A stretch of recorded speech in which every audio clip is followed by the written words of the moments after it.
Welcome to the Deluxe King room here at the Las Vegas Hilton Resorts World, the cheapest room available in all of Resorts World. The room is a bit of a mess because housekeeping is a bit of a mess at this property, but that's not the biggest problem. We're going to come to the bigger problem. Let's start with the first impression just as I check into my room. The TV is on, it's super loud, and it is playing this one video on a loop, and there is no remote, so I cannot switch this off. But the biggest shock when I arrived in my room was that in this drawer there was somebody's old black sock. Welcome to my channel, Markus Travels. We'll start with a room tour. Later on, we'll cover the service and the facilities at Resorts World. Each of those three topics has a major problem. If you want to jump straight to the pool or the casino, you can use the chapter markings on the timeline. This is the room tour as filmed on the third day of my stay. Why is it such a mess? Why is there no housekeeping? Well, we'll come to that. As I enter, the bathroom is on my left, and over here I have a big closet. It is perfectly functional. There's an iron and an ironing board as well as a dry cleaning bag. What's missing, in my opinion, is a light in the ceiling. I really like a closet that lights up when you open the door. In the room is a king-sized bed and it is very comfy. The pillows in particular were outstanding. On the side table here, there's a QR code you can scan to get the hotel directory. There was no printed version of the hotel directory in the room. On top, we have the in-room phone. But there's also a second shelf underneath, and that turned out to be very useful. Because it's lower down and a bit protected, there's no risk of knocking anything over from this shelf when you're reaching for your glasses. This is good design. On the other side of the bed, we have some outlets, just like we had on the left side as well. There are both regular power outlets as well as USB ports. There's also a clock radio here, which is kind of retro chic. We have a big lamp and a little sitting area right here by the window. The floor-to-ceiling window does extend all the way to the wall, but part of it is inaccessible. That's because there's this duct in the way. We have both semi-transparent and blackout curtains, and those were really effective. I will come back to the view out the window in just a moment. In the center, there's a long counter with plenty of space. There's a lamp that also has a power outlet. Here you can see me charging my camera battery. On the right-hand side, there's a minibar with chargeable items, both room temperature up here and cold ones in the fridge. Next to the minibar fridge is a separate fridge for guest use. That is very much appreciated in a room like this. This console has plenty of drawer space. This drawer was the one that had the sock in it. The drawer on the top left contains the in-room safe. The TV setup is really good. I was able to cast content from my Android phone, both YouTube and Twitch. By the way, when they list what's included in the exorbitant resort fee, this is one of the things they mentioned, the casting ability. Okay. The air conditioning in the room works really well, but I was here end of December. I did not need air conditioning, so I switched it to fan-only mode. In the hallway, there is a full-length mirror.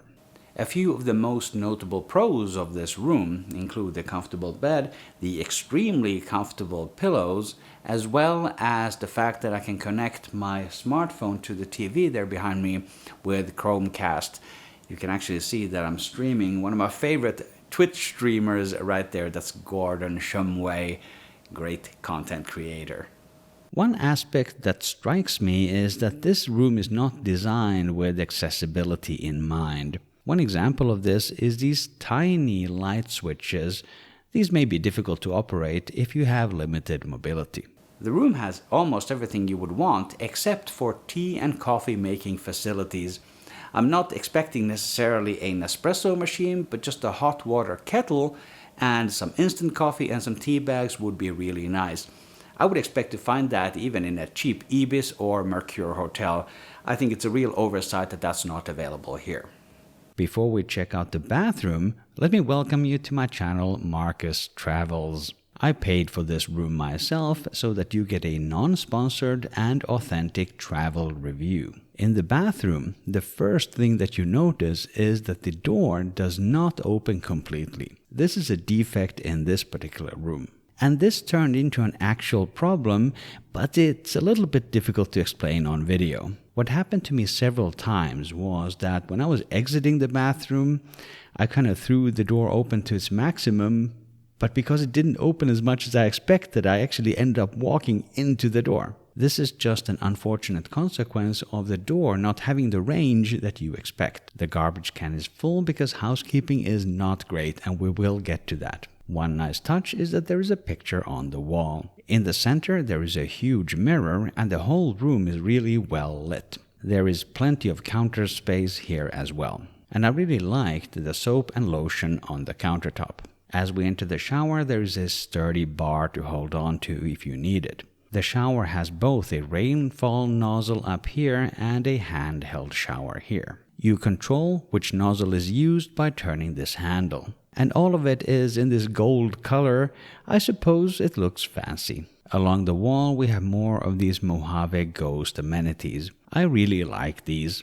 Firstly, it's really cool that they use dispensers instead of single-use plastic mini bottles. Secondly, these smell great. In the shower down here there is also a bench or a shelf perhaps. I'm quite unsure what this is for. You can sit on the bench, and I do note that the handheld shower does reach all the way over here. If you have an idea what this bench is for, please let me know in the comments. The shower is in the typical American style. You cannot adjust the pressure of the water, only the temperature with this single handle. And that handle is loose. When I jiggle it like this, it does nothing.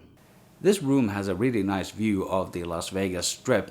In the room description it says partial view, but I think from this angle, this is as much of the Strip that you can see. It is partial in one sense. There are these grates covering a big portion of these big floor-to-ceiling windows. And those grates actually house the LED panels that display advertising on the side of the hotel. There's only a fairly small portion of the window that is not covered by those grates, where the view towards the Strip is unobstructed. I noticed that these LED grates only appear on the Hilton side of the building. The Crockford's and the Conrad side, which is on my left over there, is not covered by these LED advertising grids. Here are a couple of shots that I took out the window at different times during the day. This one, for example, is at sunrise. The biggest problem in this room is the door that you see right there behind me. Let's have a closer look at this big problem. Let's demonstrate the terrible door locking mechanism. In this first clip, I'm going to push down the handle and open the door and then release. And let's see if it locks or not.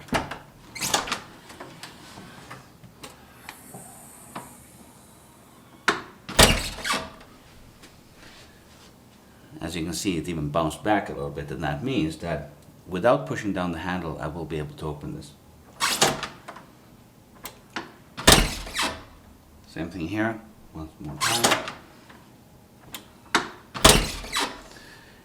And for this to actually lock, I have to shove it in pretty hard.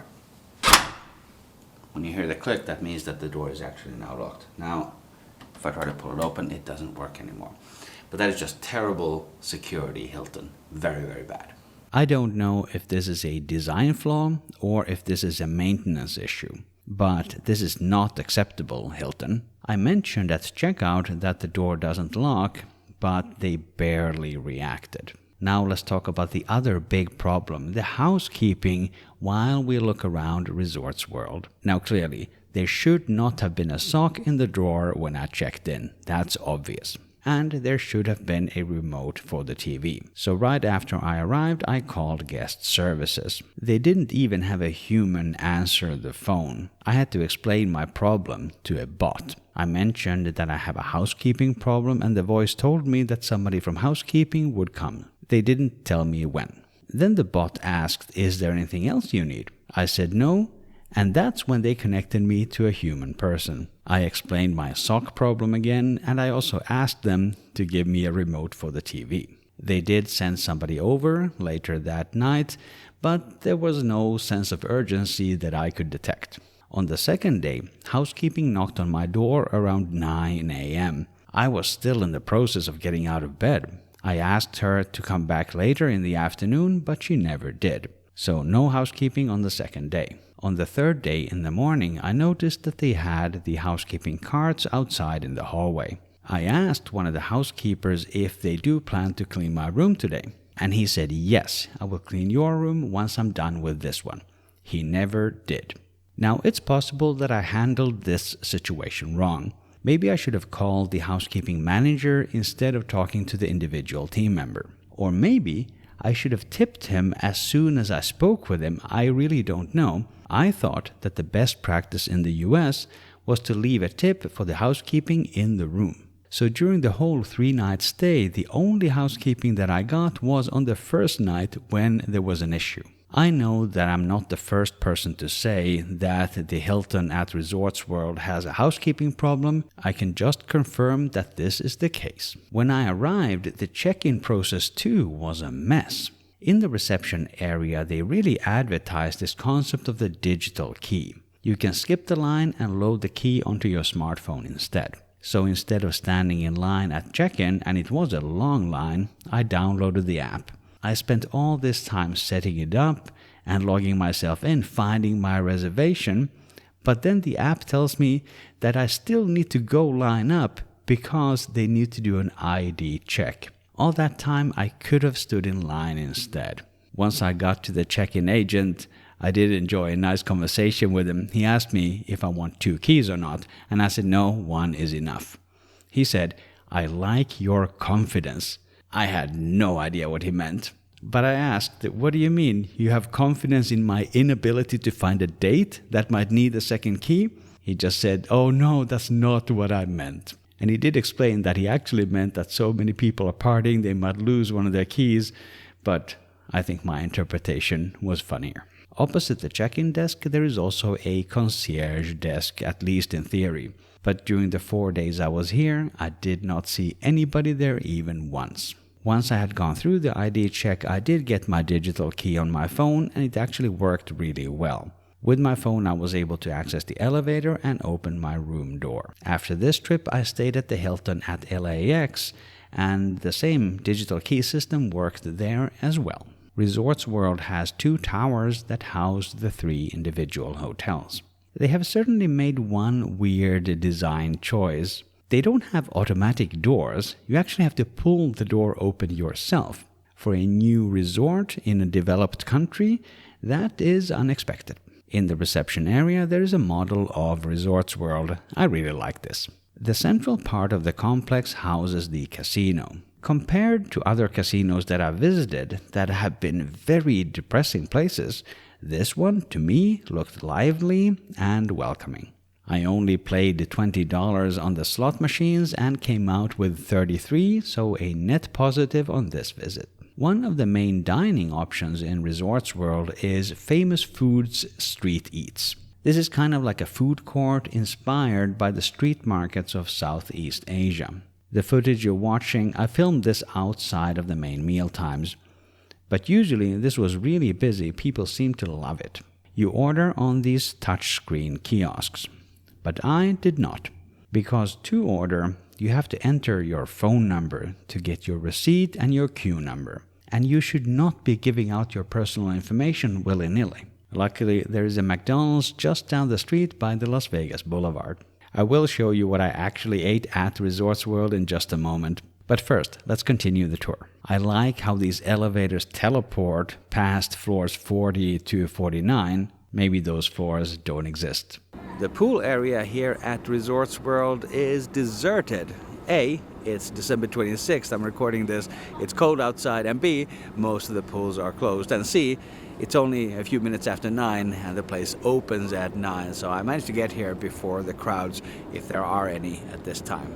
The only pools that were open were these 2 by the bar. The first one here is the hot tub. It is obviously heated, and you can push a button to activate the jets.